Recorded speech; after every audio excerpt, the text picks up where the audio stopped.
나 했더니 벌써 일주일이 지나갔습니다. 정말 빠르게 지나가는 것 같죠. 그러고 보면 새해 들어서 처음 보는 건가요, 우리? 새해 복 많이 받으시길 바랍니다.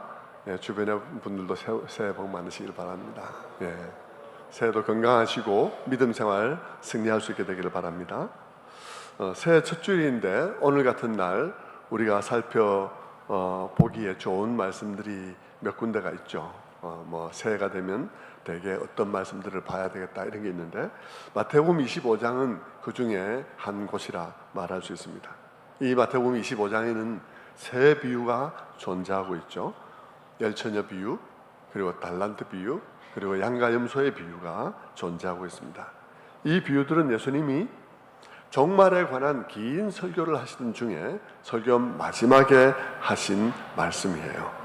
이 비유를 끝으로 예수님께서는 26장에 들어가면 성찬 예식을 거행하고 곧이어 겟세마네 동산으로 이동해서 기도하시다가 체포되고 그리고 십자가를 지고는 처형당하시게 되죠. 그러니까 이 세 비유는 주님이 십자가를 지기 전에 마지막으로 하신 설교의 마지막 결론 부분이다, 그렇게 말을 할 수가 있고, 그것도 종말에 관한 말씀을 하시던 중에 하신 비유이니까 이 두 가지로 인해서 이 비유가 위치상 굉장히 중요한 말씀이라는 사실을 알 수가 있을 것입니다. 그리고 그 비유는 종말에 관한 말씀을 하시던 중에 결론 부위로서 말씀하셨으니까 종말은 반드시 온다. 그런데 그 종말이 올 때까지 어떤 삶을 살고 있어야 하느냐 하는 것에 대한 대답 말씀을 해주신 것이라 말씀할 수 있습니다.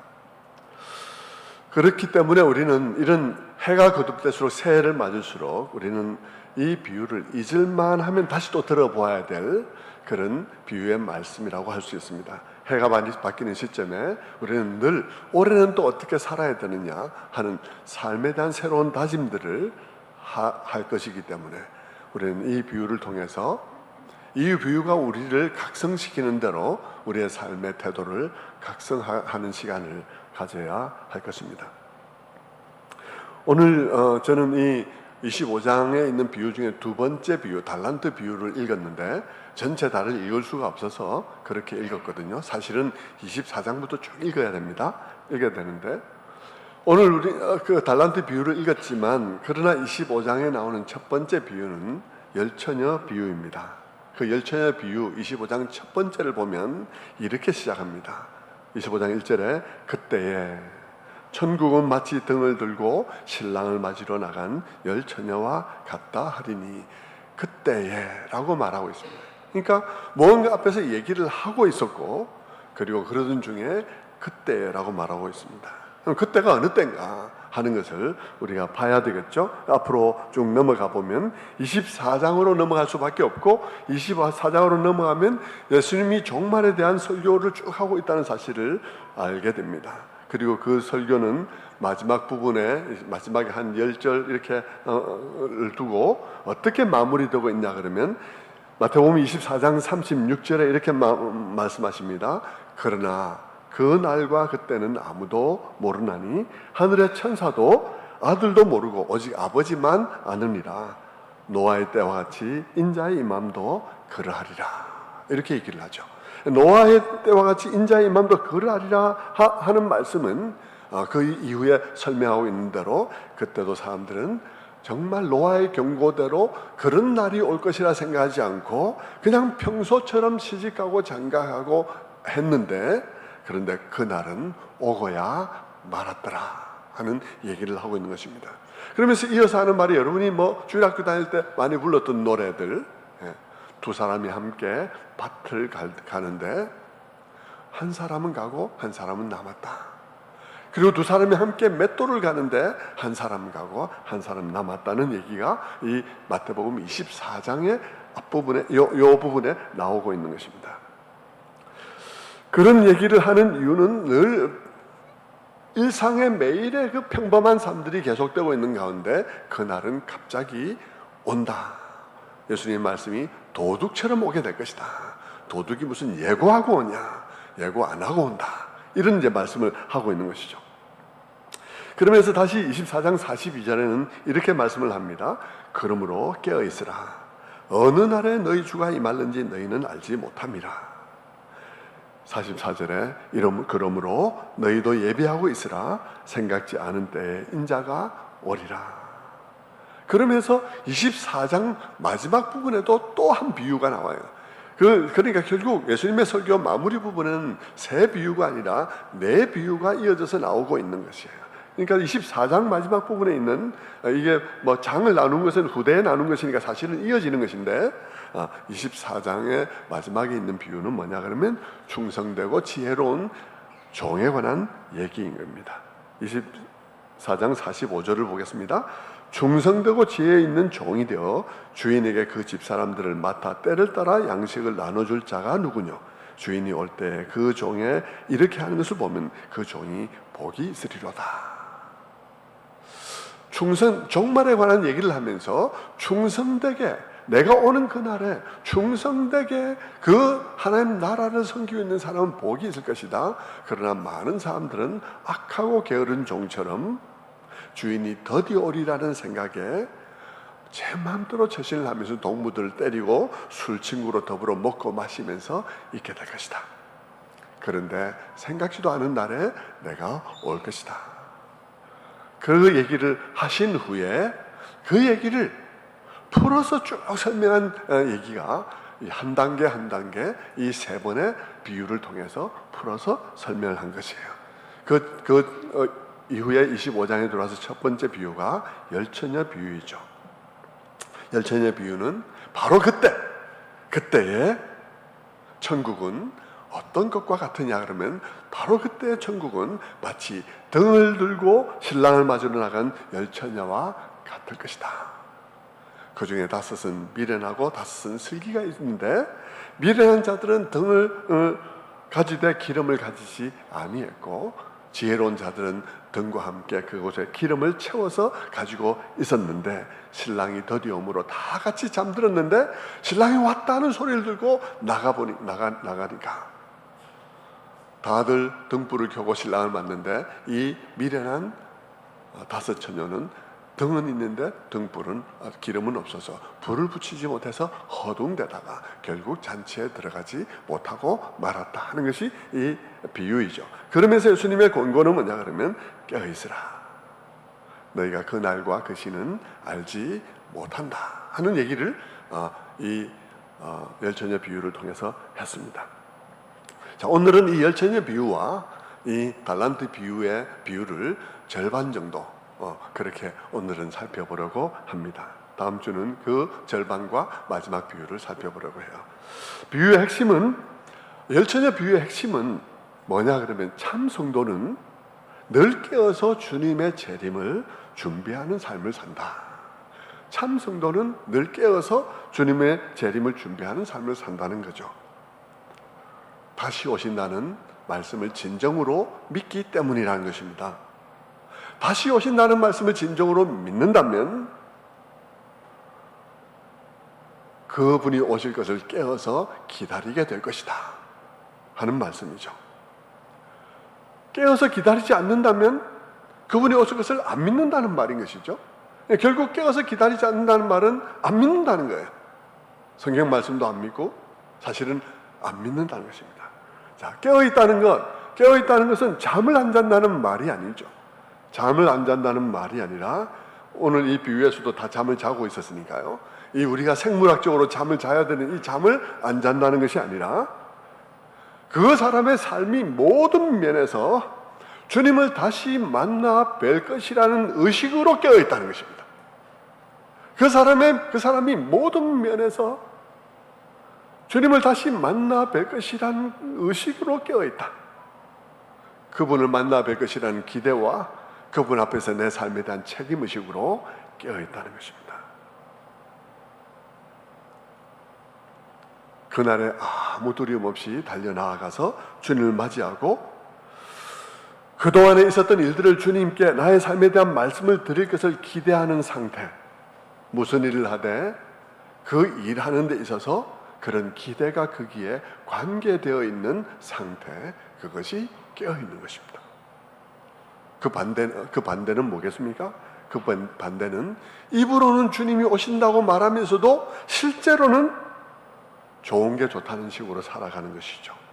삶에 아무런 긴장도, 종말에 대한 아무런 의식도 없는 것이 깨어있지 않은 것, 잠들어 있는 삶인 것입니다. 열처녀 비유는 바로 이 점을 말하고 있습니다.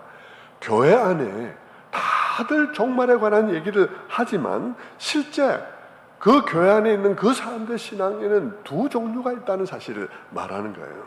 진짜 주님을 맞을 준비를 하는 종말 신앙이 있는가 하면, 긴장감이 있는 종말 신앙이 있는가 하면, 말로만 종말을 얘기하지 주님을 맞을 준비를 하나도 하지 않는 가짜 종말 신앙이 있다는 것입니다. 그것이 지혜로운 다섯 처녀와 미련한 다섯 처녀입니다. 그들에게는 공통점도 있고 다른 점도 있습니다. 이게 중요하죠.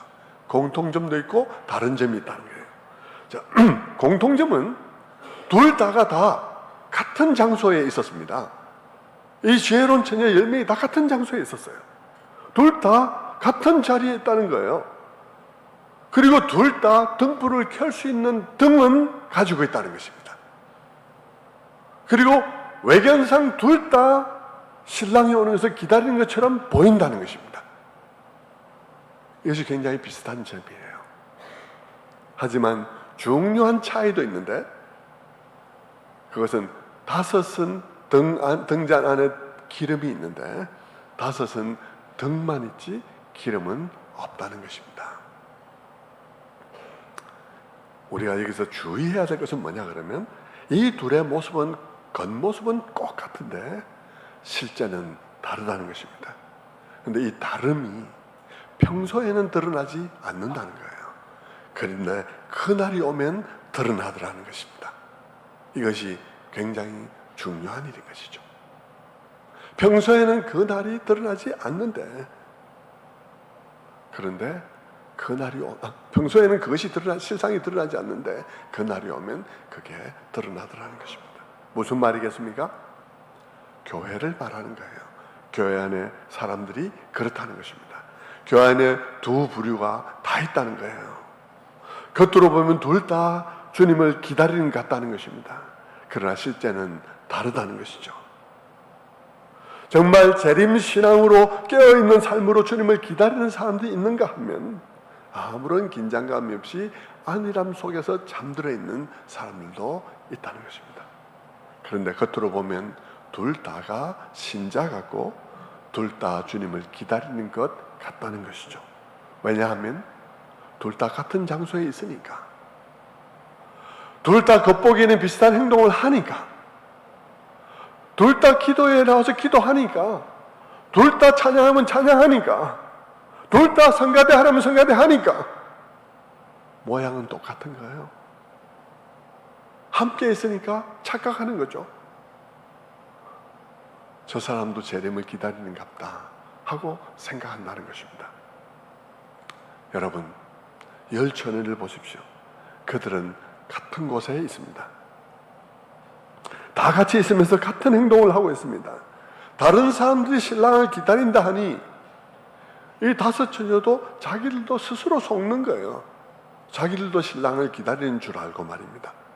이 다섯 처녀를 미련하다고 말하는 것은 그래서 미련하다고 말하는 것이죠.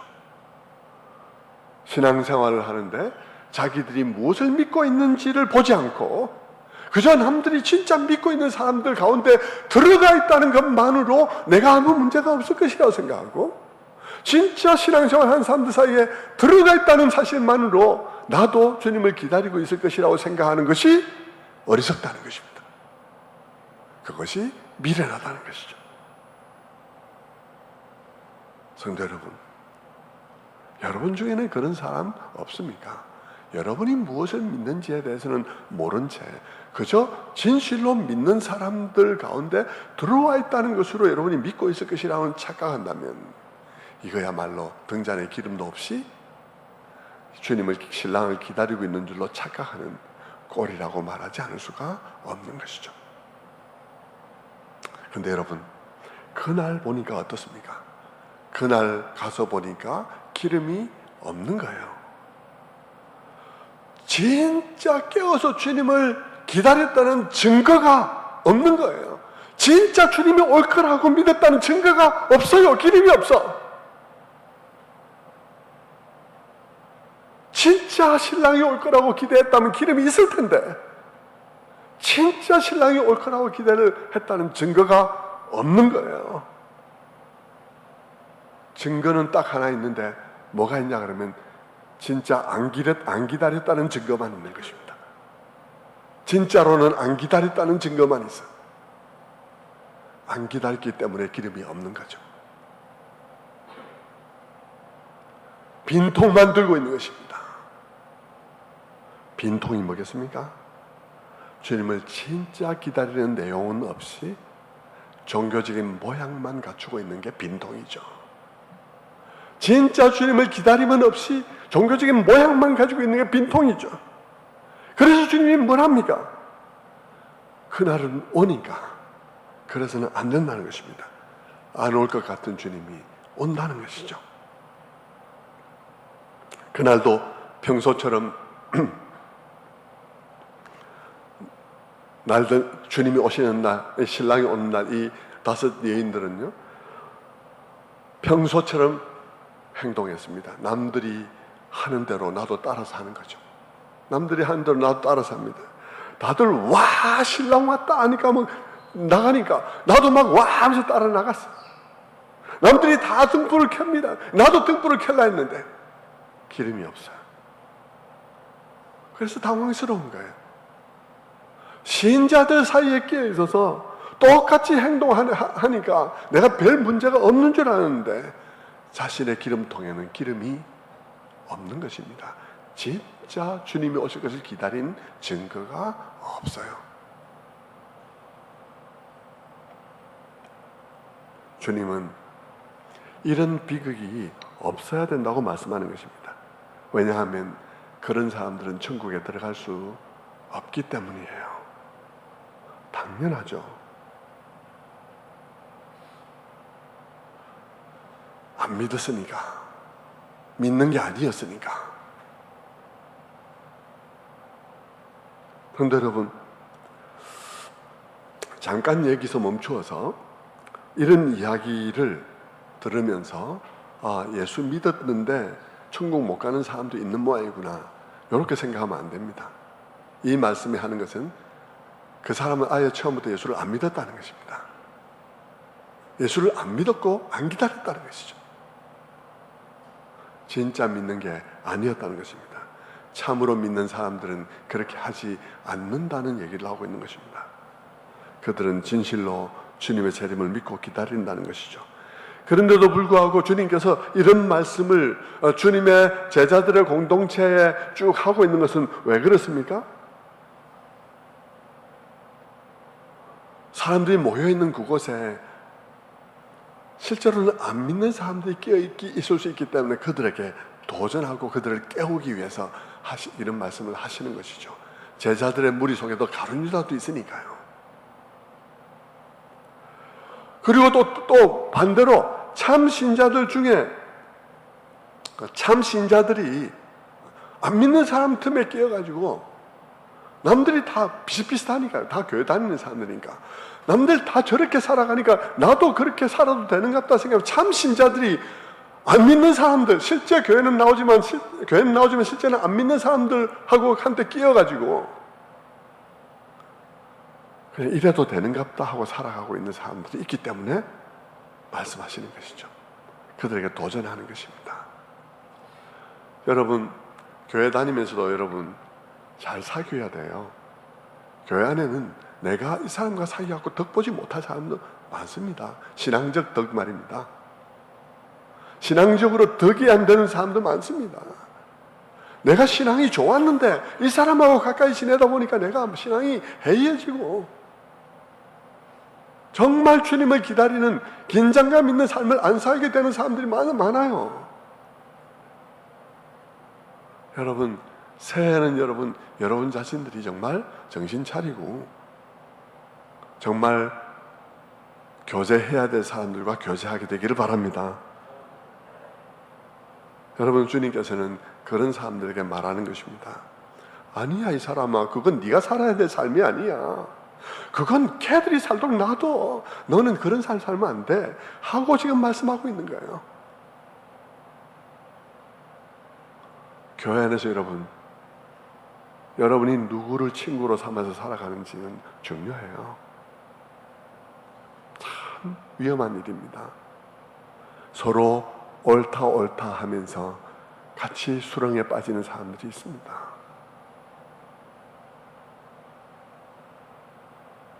그거는 아닌 거예요. 이게 힘든 일이지만 우리가 지켜나가야 될 거예요. 목사라 해서 다 진짜 목사라고 말할 수 없잖아요. 마찬가지로 신자라 해서, 교회 나온 교인이라 해서 진짜 신자라고 말할 수가 없어요. 다 잘 지내야 되지만 정말 영적으로 서로 격려할 그룹은 따로 있어야 되는 것입니다. 저는 여러분에게 새해에는 그렇게 해주기를 바랍니다. 돌아보면서 참 신앙의 유익을 가져올 수 있도록 해야 되는 것이죠. 예수 믿다가 구원받는지는 나중에 가봐야 한다, 이런 얘기를 지금 하고 있는 게 아닙니다. 그렇다면 여러분, 여기서 기름은 뭘까요? 기름은 믿음이죠. 많은 사람들이 설교 때 믿음이라고 말합니다. 믿음 맞습니다. 근데 저는 그 믿음이라는 것을 이렇게 말하고 싶어요. 이 기름은, 믿음이라 말하면 전부 다 추상적인 생각을 많이 하니까, 생각한 것을 얘기하니까 아니라고 제가 말씀을 드리고 싶습니다. 여기서 말하는 이 기름은 믿음인데, 그런데 그것은 다른 말로 말하면 재림을 사모하며 기다리는 삶입니다. 재림을 기다리며 사모함에서 나오는 종류의 삶을 여기서 기름이라고 말하는 것입니다. 주님이 반드시 다시 오시고 그 나라는 반드시 다시 완성될 것인데, 그것을 확고하게 믿는 믿음은 우리 삶의 모든 면에 영향을 줄 수밖에 없습니다. 그렇지 않습니까? 내가 주님을 믿고 주님이 다시 오실 것을 확실하게 믿는다면 그것은 나의 삶의 전반에 영향을 끼칠 수밖에 없습니다.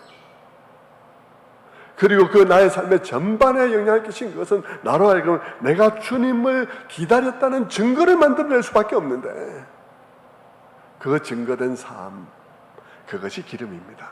그래서 그것은 삶이기도 하면서 믿음이기도 한 거예요.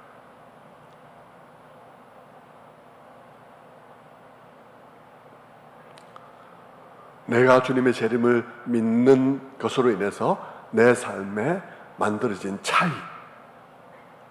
그 차이가 기름이라고 말할 수 있습니다.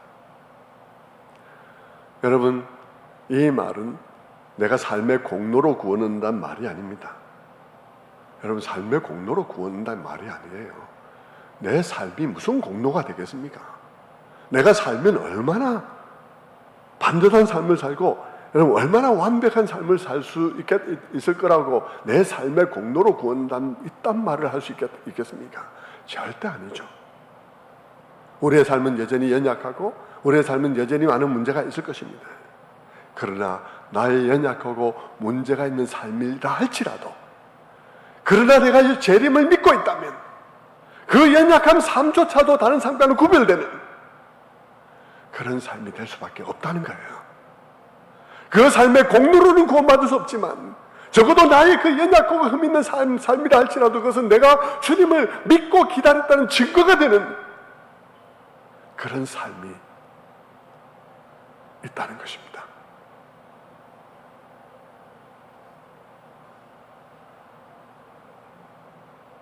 부족하나마 우리의 구별된 삶은 믿음이 있다는 증거가 되는 것이죠. 내 삶이 완벽해서가 아닙니다. 참으로 주님의 재림을 믿는다면 어떤 식으로도 내 삶에는 차이가 만들어질 수밖에 없다는 것이죠. 구원은 믿음으로 얻는데, 믿음은 내 삶의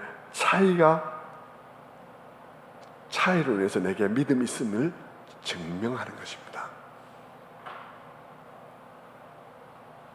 종말에 관해서도 나의 삶의 차이가 내가 정말 종말을 믿었는지를 증거해 주는 것입니다.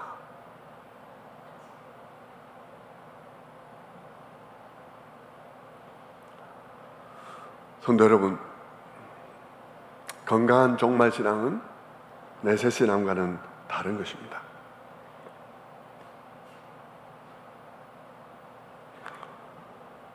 진정한 종말 신앙은 마침내 그 나라가 이루어질 것을 믿되, 그렇기 때문에 오늘의 삶을 그날에도 의미가 있도록 살아가는 삶입니다.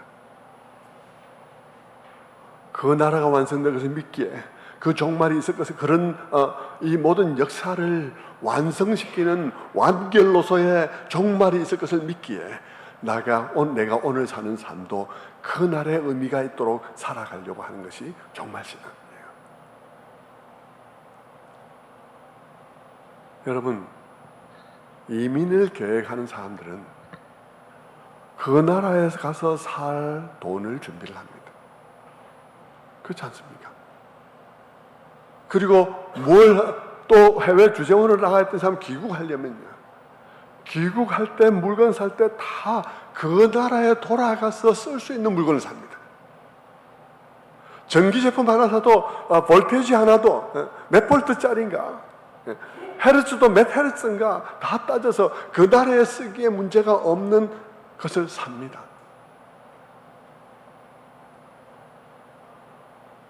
그 사람은 돌아갈 것을 확신하고 있기 때문이죠.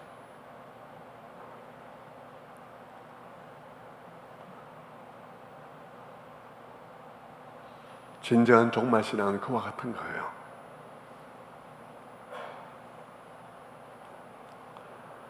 오늘 나의 삶도 그 점에서 그때의 의미 있도록 그렇게 살아가는 것입니다. 주님이 다시 오실 것을 믿기에, 그리고 주님 오시면 그분이 나의 삶을 평가하실 것이기에, 내 것을 믿기에, 그래서 참는 삶, 그 인내의 기름 한 방울, 그분이 오시고 그분이 판단하실 것이기에, 그래서 힘에 붙여도 사랑하는 그 사랑의 기름 한 방울, 그분이 오실 것이기에 내가 힘에 붙여도 감당한 희생, 그 희생의 기름 한 방울, 그것이 기름이요, 그것이 증거인 것이죠. 내가 그분을 기다렸다는 증거인 것이죠. 성도 여러분, 당시의 기름이 뭡니까? 그 당시의 기름은 석유에서 막 짜내는 그런 기름이 아니었어요. 그 당시의 기름은 공유들을 가지고 막 짜가지고 낸 거잖아요. 기름이 뭡니까? 압착해서 나오는 것입니다. 여러분, 우리 삶을 정말 압착해서 내 삶에 액기스를 뽑아내면 그게 뭘까? 라고 할 때, 내가 주님을 기다렸습니다. 네가 그렇게 살았던 이유, 네가 그렇게 사랑했던 이유, 네가 그렇게 희생했던 이유, 네가 그렇게 오래 인내했던 이유, 그것을 네 삶에 이런 이만큼을 그냥 갖다가 쫙 압착하면 뭐가 나오냐? 주님을 기다렸던 믿음의 기름, 그것이 나와야 한다는 것이죠.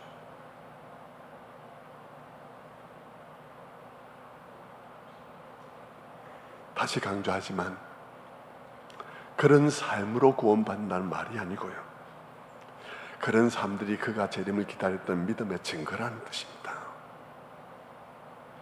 삶은 믿음의 증거입니다. 천국은 삶의 공로로 들어가는 것이 아니라 믿음으로 들어갑니다. 그런 종류의 삶이라도 사실은 흠이 많기 때문이죠.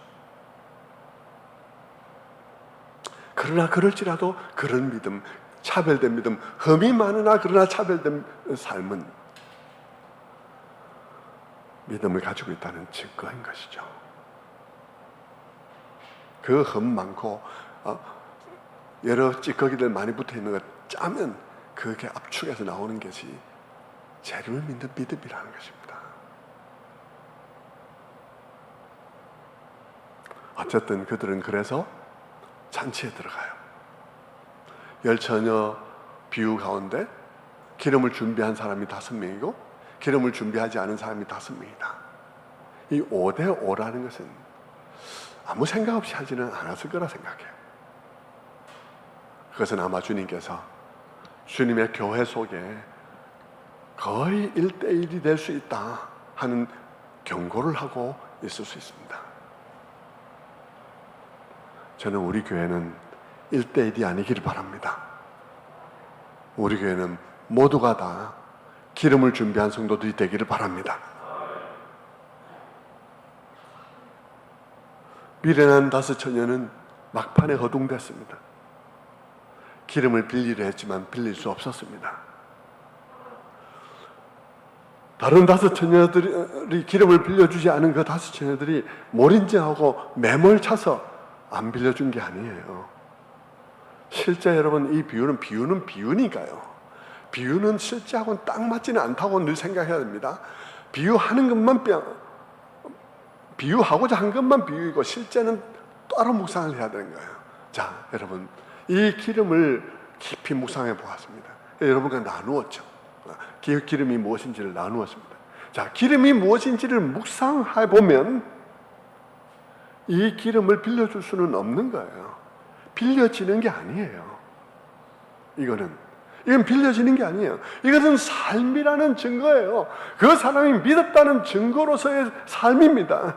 그렇기 때문에 여러분, 이 기름은 갑자기도 준비할 수 없는 것이고요, 빌려줄 수도 없는 거예요. 이 기름은 갑자기도 준비가 안 되고 빌려줄 수도 없어요. 왜냐하면 이 기름은 이 기름은 믿음의 증거로서의 삶이기 때문인 것입니다. 여러분, 남의 삶을 내 믿음의 증거로 삼을 수는 없는 거잖아요. 남의 삶을 가져다가 어떻게 내 믿음의 증거로 삼겠습니까? 설사 빌려본들 그게 증거가 되겠습니까? 증거는 그 삶을, 그 사람을 증명하는 거 하고 있는데 그걸 가져다가 내 삶을 증명하는, 내 믿음을 증명하는 증거로 삼을 수가 있겠냐고요. 그거는 빌릴 수가 없는 거예요. 엄마가 권사라서 자신이 믿음으로 산 삶을 딸의 믿음의 증거로 줄 수가 있겠습니까? 빌려줄 수 있겠습니까? 안 돼요. 빌려준다 하더라도 그것이 거기서 나를 증거할 거기 때문에 빌려지지가 않는 거예요. 아내가 믿음으로 아내가 재림을 기다리며 산 그 삶의 믿음의 삶을 남편의 믿음의 증거로 빌려줄 수 있겠습니까? 빌려줄 수가 없어요. 불가능해요. 그러니 여러분, 각자 자기 기름통에 기름을 준비해야 되는 것입니다. 그리고 그것은 지금 준비해야 되는 거예요. 삶이기 때문에 그날에 갑자기 준비가 되는 게 아니에요. 그렇다면 그 삶, 기름을 준비한 주님 오실 것을 기다리며 기름을 준비하는 그 삶, 삶의 주인이 오실 것을 기다리는 그 증거의 삶, 그 삶은 어떤 삶을 말하는 걸까 하는 것이 달란트 비유예요. 달란트 비유와 양가임소의 비유이죠. 주인이 종들에게 각각 5달란트, 3달란트, 2달란트를 맡기고 떠났어요. 먼 나라로 갔어요. 그리고 오랜 후에 주인이 돌아와서 그 종들과 계산을 하는 것입니다. 5달란트 받은 종은 와서 5달란트를 남겼다고 보고를 했고요. 2달란트 받았던 종은 와서 2달란트를 남겼다고 보고를 했습니다. 그래서 주인이 그들에게 착하고 충성된 종이라고 칭찬했습니다. 그런데 1달란트 받은 사람은 1달란트를 가지고 왔어요. 그러면서 말하기를, 내 주인은 참 굳은 사람이라 심지 않은 데서 거두는 사람인 줄 내가 알았으므로 내가 이렇게 가져왔습니다 라고 말했다는 것이죠. 주님이 그 주인이 그걸 들으면서 엄청 화를 내서, 이 사람은 내가 심지도 않은 데서 거둔 줄 알았으면 이걸 어디다 맡겨서 이자라도 가져와야 되는 것 아니냐, 이렇게 얘기를 했다는 거죠. 그 비유가 분명히 하는 것은 무엇이겠습니까? 그 비유가 분명하게 하는 것은, 첫째는 모두에게 주어진 것이 있다는 것입니다. 모든 사람에게 주어진 것이 있다. 5달란트, 2달란트, 1달란트. 이 1달란트는 현재 돈으로 따지면 한 6억 원 정도가 된다 그래요. 그냥 5달란트 맡겼으면 한 30억 원 맡겼다는 말이고, 이게 결코 적은 것이 아니라는 것이죠. 적은 것이 아니라는 것은 우리에게 맡겨진 것들이 적은 것들이 아니라는 것입니다. 우리의 생명과 능력과 기회와 어떤 소질들을 다 결코 작은 게 아니라는 것이죠. 달란트를 굳이 돈으로만 볼 필요는 없는 거죠. 우리에게 주어진 모든 것, 종합적인 모든 것일 것입니다. 그리고 이 비유에서 주인은 그 모든 것을 맡기고 먼 타국으로 갔습니다. 많은 것을 맡기고. 오늘 그 25장에 나와 있는 이 두 번째 비유를 쭉 여러분 읽어보면 여러분 눈에 한번 탁 이렇게 유념해서 들었어야 될 것이 뭐냐 그러면 그분이 다른 나라로 갔다는 거예요. 주인이 다른 나라 먼 곳으로 갔다는 거예요. 그리고 언제 오냐 그러면 오랜 후에 왔다는 것입니다. 오랜 후에. 무슨 뜻일까요? 우리의 삶의 이야기인 것입니다. 우리의 삶이 어떻다는 거죠? 우리의 삶은 하나님께서 우리들에게 소중한 것들을 허락하시고 오랜 동안 우리에게 자율권을 주었다는 것입니다. 오랜 동안 우리에게 자율권을 주었어요. 우리의 삶에 미주알 고주알 참견하지 않기로 결단했다는 것입니다. 내가 무슨 직업을 선택하든지 간에, 내가 배우자를 어떻게 선택하든지 간에, 내가 생활의 근거지를 어디로 삼든지 간에, 내가 이민을 가든지 말든지, 미국으로 가든지, 영국으로 가든지, 말레이시아로 가든지 간에 오랜 동안 맡겨놓고 자율적으로 살아가도록 해놓는데, 그러나 반드시 와서 계산한다는 것입니다. 자유를 준 대신 자유에 대한 책임을 계산하겠다고 말씀하고 있는 것입니다. 그때 중요한 것은 네가 받은 것을 가지고 어떤 삶을 살았느냐 하는 것이 중요하다는 것입니다. 네가 받은 것을 가지고 어떤 삶을 살았느냐, 그게 기름이라는 것입니다. 그게 기름이에요. 기름이 뭐예요? 아까 압축해서 내는 거라 그랬지 않습니까? 받은 것을 가지고, 앞에는 그냥 기다리는 것만 이렇게 나왔는데 그 다음 두 번째 비유를 통해서 그 기다림이 그냥 마냥 그냥 기다리는 게 아니고 삶이라고, 내게 주어진 것 가지고 사는 삶이라고. 근데 그 삶을 압축하면 네 믿음이 나온다고, 네가 뭐라고 믿었는지가 나온다고 얘기를 하고 있는 것입니다. 많이 받았는가 적게 받았는가는 중요하지 않습니다. 좋은 것을 받았는가 그렇지 않는가도 중요하지 않습니다. 중요한 것은 그것을 가지고 어떤 삶을 살았느냐 하는 것입니다. 그게 공평하지 않나요? 5달란트 받는다고 우대하는 것 아니고 2달란트 받았다고 우대하는 것 아니고요. 중요한 것은 그것으로 어떤 삶을 살았느냐 하는 것입니다. 삶에 얼마나 많은 시간과 기회를 부여받았는가. 어떤 사람들은 많은 기회를 부여받을 것입니다. 그게 중요한 게 아니고요. 많은 기회를 받은 사람은 그 사람대로, 기회가 적었던 사람은 그 사람대로, 도시교회 목회에서 많은 기회가 있었던 목사는 그 사람대로, 시골교회 목회에서 아무것도 할 수 없었던 사람 그 사람대로, 대교회 부임해서 할 수 있었던 게 너무 많았던 그 사람대로 뭘 했느냐, 그 시간과 기회를 어떻게 사용했는가가 중요하다는 것입니다. 돈이 얼마나 많았느냐가 중요한 것이 아니죠. 그것을 가지고 어떻게 살았냐가 중요한 것입니다. 얼마나 많은 재능과 그런 재능을 가졌느냐 중요한 게 아니고, 그 좋은 탤런트를 가지고, 그 탁월한 재능을 가지고 무엇을 했느냐가 중요한 것입니다. 삶의 가운데는 엄청난 탤런트를 가지고 엄청난 지력을 가지고 있으면서도 그 모든 것을 가지고 아무에게도 유익되지 못한 삶을 사람도 많습니다. 정말 많아요. 이가 정말 아이러니예요. 여러분, 교회에 우선 일을 해갈 때 여러분 정말 사회적으로 능력 있고 가진 것이 많은 사람이 교회 일을 할 것 같습니까? 제가 이 명단을 발표 안 하죠. 누가 뭘 했다 발표 안 하죠.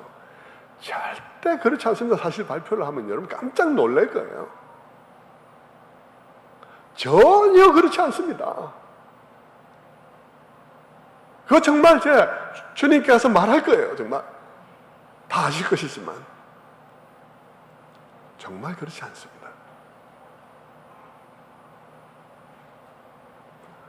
대단한 고도의 지적인 능력이 없어도 봉사하는 사람이 있는가 하면 그 대단한 지적 능력을 가지고 있으면서도 아무런 봉사를 하지 않는 사람들이 많습니다. 지위와 능력이 있는 것 알겠어요? 예. 얼마나 급발 있는 삶을 살았는지 알겠습니다. 근데 뭘 했냐고요? 그래가지고 뭘 했냐고요? 주님 때문에 한 게 뭡니까? 아무것도 없을 거예요, 그날에.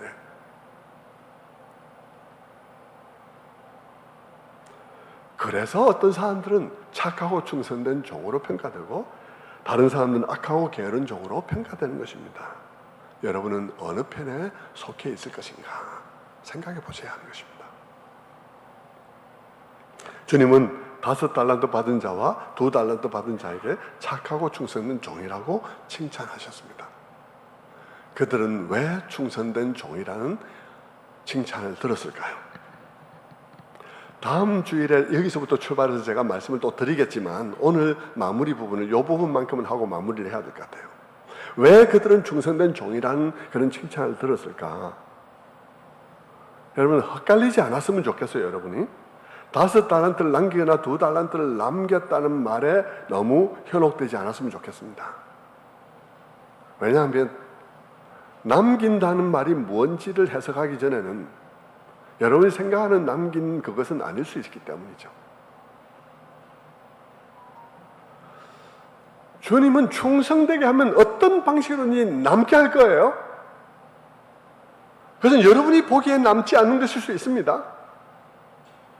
실패처럼 보인다 할지라도 그날은 남아있을 수 있습니다. 그렇기 때문에 여러분이 생각하는 남았다는 개념을 적용할 일은 아니에요. 다음 주일에 생각할 것입니다. 그런데 헷갈리지 않아야 될 것은 5달란트를 남겨서 그런 의미에서 남겨서 여러분이 보다시피 요만큼인데 요만큼을 또 가져와서 칭찬을 들은 게 아니에요. 그들이 충성되었기 때문에 칭찬을 듣는 것입니다. 여기서 충성되다는 말은 무슨 뜻일까요? 아까 제가 말씀드릴 때 이 비유를 읽고 여러분이 주의해야 된다는 말을 할 때 이 주인이 오랜 동안 떠나 있었고 먼 나라로 갔었다는 사실을 기억해야 할 것입니다. 이 주인이 종들에게 모든 것을 맡기고 그들에게 자유를 주시고 그리고 그들은 그 가운데서 스스로 자율적으로 규율하는 삶을 살아야 했습니다. 왜냐하면 주인은 먼 곳에 갔고 오랜 동안 떠나 있었기 때문입니다. 주인이 상당 기간 오지 않았어요. 먼 나라로 갔어요. 그런 상황에서 충성되다는 말은 무슨 말이겠습니까? 그런 상황에서 충성되다는 말이 무슨 말일까요? 그것은 주인이 보나 보지 않으나 심지어 주인이 멀리 가서 조만간에 안 올 것처럼 보이는 상황에서도 해이해지지 않고 게을러지지 않고 자기 마음을 자기가 지켜서 곧 오실 것처럼 남 모르는 믿음의 싸움을 싸우면서 한결같은 마음을 지켜서 살았다는 것이죠.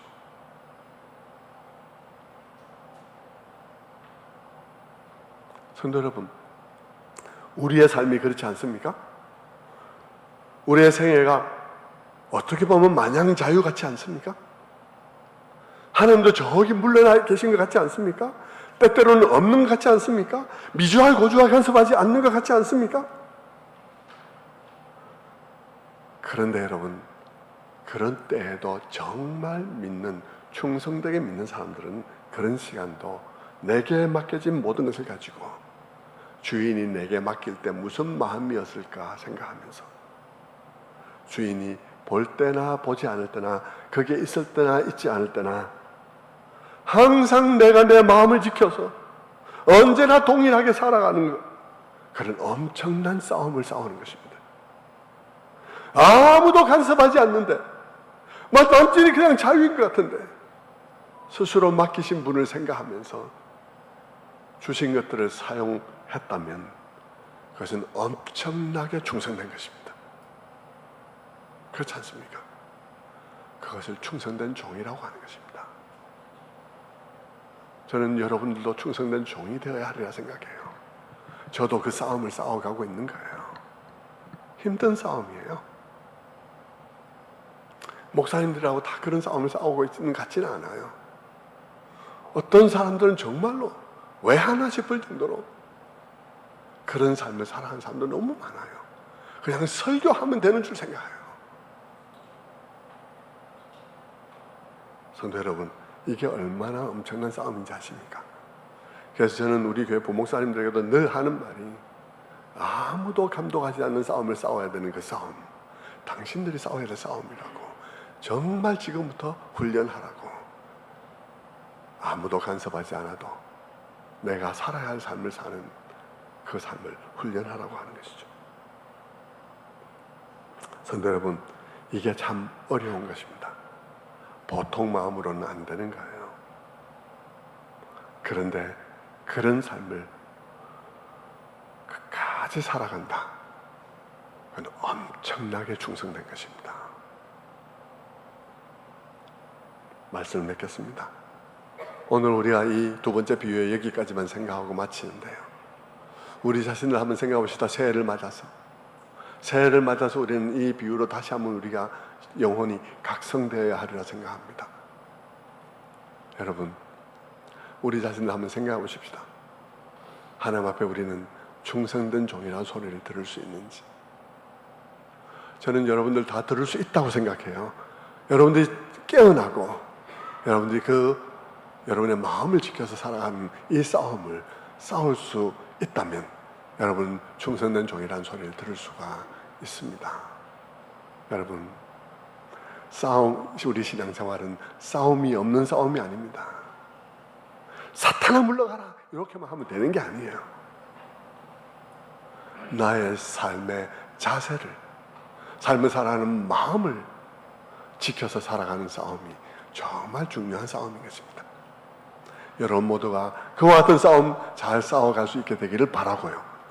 또 여러분 곁에 있는 또 다른 사람에게 바로 그런 점에 있어서 훌륭한 믿음의 동력자 되어 주시기를 주님의 이름으로 축원합니다. 기도하겠습니다.